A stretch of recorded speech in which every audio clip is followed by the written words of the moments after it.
అంటే Kannappa cinema release అయిన రోజున ఫోన్ చేసి ఏమయ్యా చాలా బాగుందంట,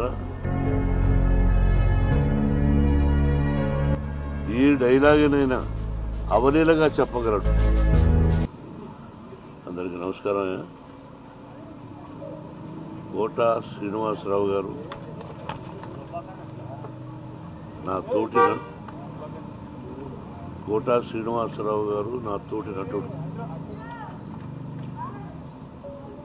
ఆయన అకాల మరణం చెందిన రోజున నేను హైదరాబాద్లో లేను, దాదాపు ఒక 1000 మైళ్ళ దూరంలో ఉన్నాను. అది తెలిసి దిగ్భ్రాంతి చెందాను. అంటే కన్నప్ప సినిమా రిలీజ్ అయిన రోజున ఫోన్ చేసి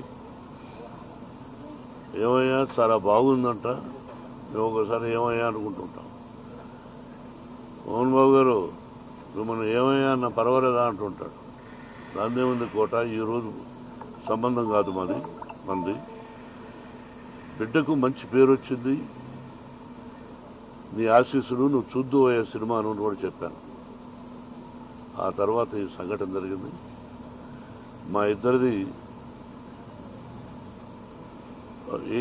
1987 1987 సంవత్సరంలో వీరప్రతాప్ అనే సినిమాని నేను చేశాను, విఠలాచార్య గారి దర్శకత్వంలో.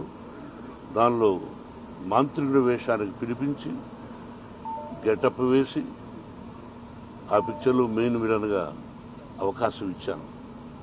నా బ్యానర్లో, బయట బ్యానర్లో కానీ మేము కలిసి చాలా పిక్చర్స్ చేశాం.